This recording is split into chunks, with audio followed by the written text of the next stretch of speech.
One, two, three. Good morning, everybody. This is Jeff J. Brown, China Rising Radio, Sinoland in Chiang Mai, Thailand. And I am truly honored to have Dr. Gerald Horne on the show today. How are you doing, Dr. Horne? Fine, thank you. I would like to thank Dr. T.P. Wilkerson, a mutual friend of ours, whom I recently interviewed, for putting us in touch. I'm going to take a couple of 3 minutes and introduce Dr. Horne to all the fans out there before we start our interview. Dr. Horne holds the University of Houston Moores Professorship of History and African American Studies. His research has addressed issues of racism and a variety of relations involving labor, politics, civil rights, international relations, and war. He has also written extensively about the film industry. Dr. Horne received his PhD in history from Columbia University, his JD from the University of California, Berkeley, and his BA from Princeton. Dr. Horne is the author of more than 30 books and 100 scholarly articles and reviews. His current research includes an examination of U.S. Southern African relations since the so-called Anglo-Boer War at the end of the 19th century, and an analysis of the political economy of the music called jazz from the late 19th century to the present. I bought and read Dr. Horne's latest book, The Apocalypse of Settler Colonialism, which will be the focus of our discussion today. And before we start, I highly recommend to all China Rising Radio Sinoland fans to read Dr. Horne's very engaging and informative book. It is available in ebook and print form below for as little as $25. I was even offered a discount coupon before checking it out and got it for half that. What a deal. If you don't have the money, ask your local library or school to order it. They love it when people ask to order books. Its perspective juxtaposing 17th-century colonialism and how the world works today is uncanny. The aphorisms, what goes around comes around, and history keeps repeating itself, come alive in the apocalypse of settler colonialism. So thank you for joining us tonight, or today, this morning for me and tonight for you in Houston, Dr. Horne. Thank you for inviting me. Hey, listen, first question, I always ask this about every guest. Please tell us a little bit about yourself, past and present, and your arc of awareness about racism in the United States. I suspect growing up as a black man there honed your focus. Please share with us some of your comments. Well, I was born in apartheid St. Louis, Missouri, in the U.S. Midwest, and I was actually born in an apartheid hospital. So I guess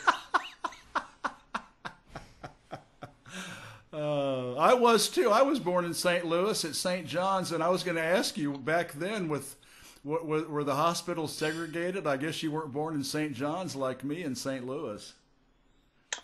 Well, yes, as you may know, St. Louis was, and to a certain extent still is, an apartheid city, or as they say in the United States, a Jim Crow city. Yeah. It's the legacy of law. It's a legacy of tradition. It's the legacy of slavery. Yeah. I look forward to reading more of your books, because you're the one that we read, the one that I read was just really, really good. Listen, before we move on, I have to ask you this, because how do you answer people who say that since Obama, is called the first black president, of the United States, even though he was half black and half white, or still is, that Obama's election proves the U.S. is colorblind and it's a non-racist society? Why, Lord of mercy, just look how far black citizens have come, equal rights and all that. What do you say about Obama? Well, I would point those questioners to the election of November 2016, which was a counter-reaction by virtually every measure to the elections of 2008, 2012. And in any case, the ability of a society to utilize the talent of an intelligent or competent Black person does not mean that. Go ahead. I like your delivery. It's really good. I'd like to go to one of your lectures. Go ahead. Does not mean that society has transcended races. I mean, for example, I'm about to publish a book on the 16th century, and the Spanish who invaded the Americas post 1492 oftentimes were accompanied by conquistadors or conquerors of African descent, but the Spanish also enslaved people of African descent. And so the fact that you have Spanish conquistadors like Juan Garrido does not mean that those were non-racist societies. It just means they decided to utilize the skill and talent of particular Africans to accomplish their malign goals. Yeah, absolutely. Yeah, absolutely. Hey, listen, your book was really, I liked it because, what was so fascinating, it was about the 17th century, but it was like we were reading today's headlines, and I hope that's a message we can bring to the audience out there. And because it's just like nothing has changed. It's just, I don't know if it's depressing or enlightening or both, but I was just amazed at how the record just keeps going around and around. And one aspect of the slave business was how much it devastated African cultures, economies, and societies for generations into the future, since those who were stolen from their homes were the young and the strong, leaving behind children and the elderly to fend for themselves. And I have read from several sources that Native Americans had very advanced socio-political and economic civilizations with extensive infrastructure, especially up in what is now New England. Please tell us about those African civilizations that were affected by the slave industry before contact with Western plunderers and afterwards. Well, as recent research suggests, the slave traders who went into West Africa oftentimes were searching for Africans with particular skills. We know, for example, that the rice culture of what is now South Carolina is a direct result of slave traders going into West Africa and stealing agriculturalists who specialize in rice culture. Wow. It would be as if, hypothetically, China decided to go along the west coast of the United States from Seattle to San Diego and kidnap all the software engineers, all the physicians, all the carpenters, all the electricians, etc. I dare say that the United States would have difficulty in recovering. Yeah, absolutely. Yeah. Very good answer. You mentioned an historian talking about British crimes against humanity one day being exposed, and of course, there's a lot of people talking about this, not just because of the Brits, but American, slavery and just war crimes in Asia and Africa and South America, etc. We can add to them, all the colonial settlers in the Americas, Africa, Asia, and Oceania. What would it take for there to be a global Truth and Reconciliation Commission on the West's 500 years of global imperialism? Well, I think that it's inevitable. I don't see it on the immediate horizon. Yeah. We would need a dramatic change in the correlation of forces globally. But I dare say that at some point, probably in this century, there will be not only such a Truth and Reconciliation Commission, but a commission that will recommend massive reparations to the plundered continents. Yeah. The plundered peoples of those continents, for example, people of African descent in North America, the indigenous population of North America, etc. Yeah. Well, it's that gives me hope because I do a lot of writing and and trying to inform people about the past, present, and future with a spin, from a China perspective. And so I hope you're right.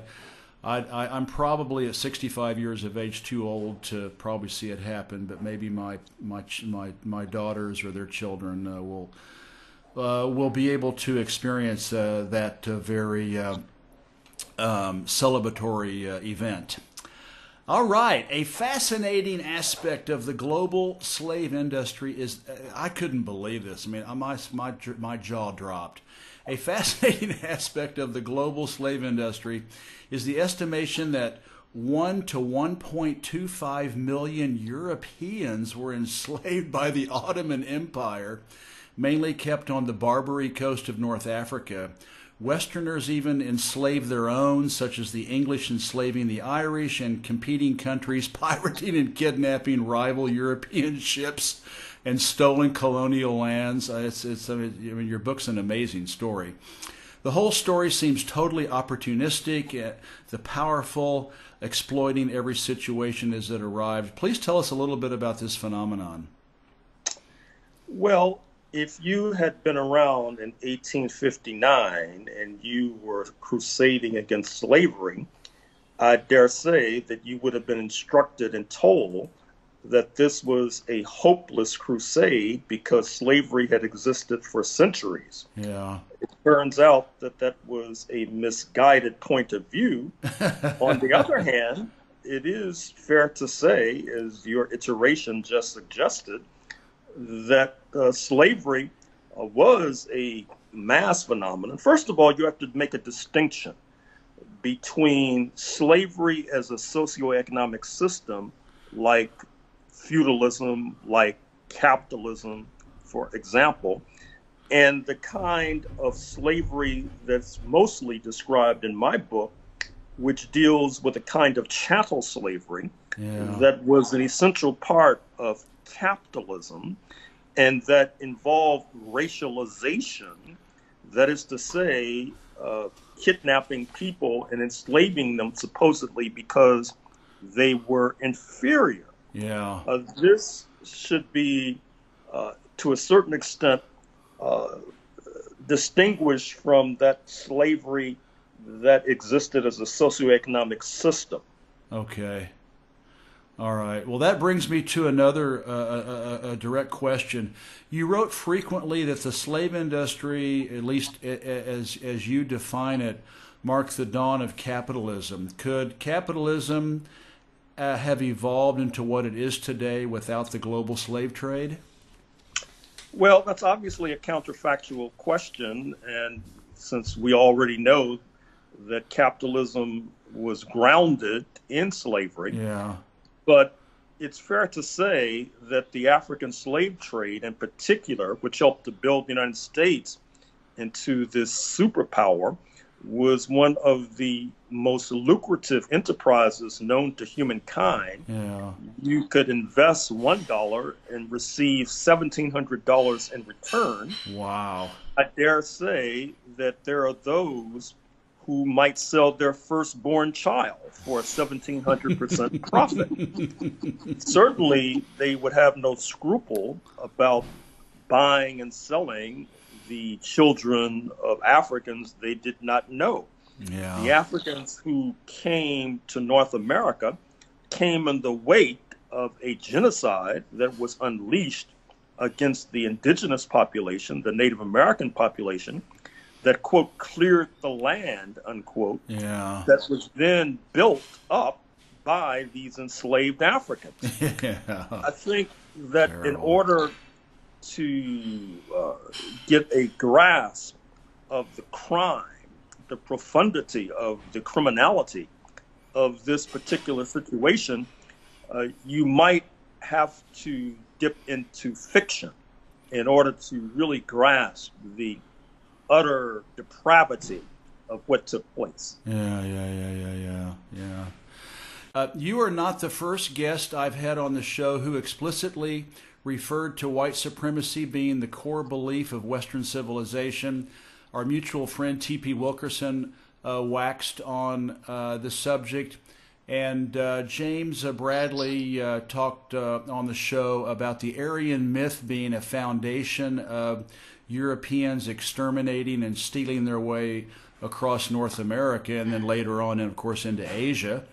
And you use the term a lot, whiteness, quote, whiteness, end of quote, numerous times, and the United States being founded on the solemn principles of white supremacy, often described in deceptive, non-racial words. Please talk about the West's core belief of white supremacy, the word you used, whiteness, and how it affects today's headlines both at home and around the world. Well, first of all, it's quite striking, is it not, that those who were warring on the shores of Europe, English versus Irish, English versus Scot, British versus German, German versus Pole, Pole versus Russian, Northern Italian versus Southern Italian, French versus Spanish, all of a sudden, when they cross the Atlantic, they assume a new identity, at least when they enter the United States. They're all redefined as, quote, white, unquote. And these other identities tend to disintegrate. Yeah. And that kind of identity politics was needed in order to form a muscular bloc that could confront oftentimes rampaging enslaved Africans and warring indigenous populations. Yeah. This led to a kind of class collaboration between poor and richer Europeans from the beginning. Yeah. And of course, you saw that class collaboration most dramatically once again in November 2016 during the U.S. presidential election, when you had more poorer Europeans, now of course called whites, who voted for an alleged billionaire, even and then shunning those of their class, for example, poor black people, for example. And that has been a repetitive and redundant theme in the history of the United States of America. Yeah. In Roxanne Dunbar Ortiz's book, A Native American People's History of the United States, she talked about that a lot, about how as soon as the poor whites and the blacks and the Indians, started to, get together, to try to organize against, the wealthy elites. The wealthy elites would just, deftly, split off the poor whites to attack the blacks and the Indians. So it's obviously been a historical problem and still is today, as you said in today's headlines. This is a question I've been wanting to ask someone who can really inform me and all of the listeners out there. Please distinguish between indentured servants, bonded laborers, slaves, and slaves for life. Well, the term bonded laborers is a general category that, depending upon the speaker, could encompass slaves for life, indentured servants even. Because when we use the term bonded, we're referring to certain manacles on the particular worker that hampers their autonomy, to put it euphemistically. Yeah. An indentured laborer is someone, usually a European, who came to North America for a set term to basically work for next to nothing. And then after that set term was over, say 7 years, would be free and therefore would be capable of perhaps getting a portion of the land stolen from the Native Americans. The slaves, or slaves for life, were generally speaking Africans, although it's fair to say that a number of quote Indians unquote were also enslaved. Yeah, you wrote about that, and I couldn't believe it that they were even there. They enslaved Native Americans too. It's incredible. Right. Yeah. And in the Spanish colonies, for example, Mexico, there were Filipinos who were brought from the Philippines to be enslaved in Mexico. Unbelievable. And in fact, as these cutthroats and pirates from Western Europe were sailing the seven seas, no darker-skinned person was safe. I dare say that there were probably some poor Thais who were snatched from ports and dragged across the Pacific to be enslaved as well. Yeah, and Chinese too. Fujian, from Fujian, Guangdong, southern China. I did a lot of research on that for my writing, and they, after the black slave trade was stopped, they just, as you said, they went over to Asia and started kidnapping people over there. It's just and bringing them to the Caribbean for to harvest, the sugar, etc. So. Thank you for that. What role or cog did Western Catholicism and Protestantism play in the machinery of the slave industry? Well, first of all, the Catholic Church in particular, to a certain degree, not only gave its blessing to the slave trade, but was implicated in terms of employing slave labor. Second of all, the Protestant faith, which, as you know, arises via Martin Luther in 1517, reaches a kind of zenith in London, in England, in the 1530s. And London, in order to compete with its antagonists in Spain, has been or had been a pioneer in developing the entire doctrine of white supremacy, because, as noted, Spain tended to privilege religiosity. If you were an African, you could be enslaved, but you could also become a conquistador. England had a different problem. The problem is that the elite in London was Protestant, but there were large Catholic populations in Ireland and in Scotland as well. And whiteness and white supremacy helps to reconcile the tensions and contradictions between English on the one hand and Irish and Scots on the other. And at the same time, this also spurs London to develop what might be called the highest stage of white supremacy, which in turn was based upon the degradation of black people. Now, it's striking to note that that racism and white supremacy basically flows out of religious conflict, which is one of the reasons why it's so difficult to combat white supremacy today, because it still contains the kernel of irrationality that characterized murderous religious conflict. Yeah.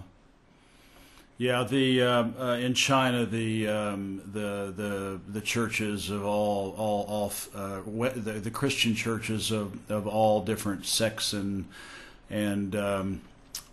Catholic, Protestant, were up to their necks in opium, supporting the opium, addicting the people to opium, and it's not a pretty picture. And then people wonder why the Chinese government is suspicious of Western churches. They have a long history of depravity in China also. For me, one of the most interesting aspects of the slave industry is how unstable and volatile it was. I mean, I was reading your book, the stolen. I couldn't. I just thought they were kind of like submissive and kind of took it. But the stolen people did not sit on their hands, and because of this, their owners lived in constant fear of being attacked and overthrown. In fact, they were, like in Haiti. Is this why slavery was officially banned in Europe decades before the southern states lost it with the U.S. Civil War? I think that's part of the reason, because slavery breeds instability, slavery breeds violence. I think that the whole question of mass poisonings is something that is to say, slaves poisoning their masters and their masters' families was an essential aspect of this entire system. Arson, burning down the master's house, was an essential part of this entire slave system. And Good on him. in fact, in the earlier book, I argued that London, as a result, abolished slavery in 1772, and that outraged the settlers in North America, led by slave owner number one, George Washington, who then, 4 years later in 1776, led a revolt against British rule that led to the formation of the nation now known as the United States of America. Mm-hmm. Yeah. It was amazing to read, the Maroons, you hear the name Maroon and how these guys were, attacking, in armed formation and uprisings and rebellions. And it was really, really fascinating to read. The other aspect of your book that surprised me was how reptilian all the Western countries were during their reign of colonial terror, stealing and plundering each other's lands and ships with non-stop government-abetted piracy, kidnapping and wars, blockades and sanctions. The West headlines in the 17th century are no different than today's, with Euranglo-land kidnapping people from perceived enemies, seizing chips, gold, companies, global assets, occupying countries to steal their resources, and mafia-style trade and economic sanctions to plunder even more wealth around the world. The world's first drug cartel was sugar, then opium, and we can now add cocaine, all controlled by the Western deep state. You wrote about the West's morally blind, quote, pragmatism, and also doing what works. You also wrote that at its root, capitalism not only meant slavery and white supremacy, but the ethos of a gangster. Reading your book confirmed to me that nothing has changed. Do you agree that this is the face of Western civilization? A horde of locusts raping and pillaging anywhere it can? Well, I would only add this friendly amendment. The idea of Western civilization would be a good idea. I'm not sure if you can use the term civilization to describe what you just articulated in terms of plunder, pillaging, piracy, slavery, genocide, and all the rest. And certainly the underlying ethos of the gangster still prevails, which is one of the reasons why gangster movies are so popular in Hollywood, and not to mention on the stage in Manhattan. Yeah, I also interviewed Douglas Valentine, who wrote The CIA as Organized Crime, and he really, excuse me, he really, showed how much is just so much a part of our ethos. And also, I interviewed Morris Berman, and him talking about the United States is a nation of hustlers. And so I agree. And also Gandhi, Mahatma Gandhi had some kind of a quote like that also about Westerns, maybe something a lot like that. Western democracy or whatever would be great. It's just too bad it doesn't happen, or something along those lines. Your book sticks mostly to the 17th century as being a key time for the slave industry and the foundation of global capitalism. Europe began its genocidal rampage in the 15th century and greatly expanded it in the next. The 18th and 19th centuries saw Western colonial exploitation of most of the world's land and seas reach its zenith. The 20th century saw the two biggest wars in human history, both focused on which Western countries were going to continue to plunder the rest of the planet. Why was the 17th century so critical to this story and so unique? Well, first of all, I'm afraid to say that time constraints will have to mean that this is my final response. Okay. And let me say that England was a minor power at the beginning of the 17th century, say 1600.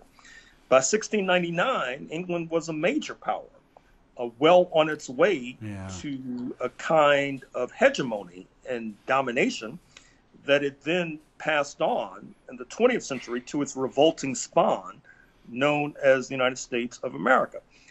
But the crucible for these dastardly developments were obviously in the 17th century. We're obviously in the middle of the 17th century when Oliver Cromwell and his band of cutthroats beheaded the king and engaged in a kind of Republican experiment that led to waging war on Spain, seizing Jamaica by 1655.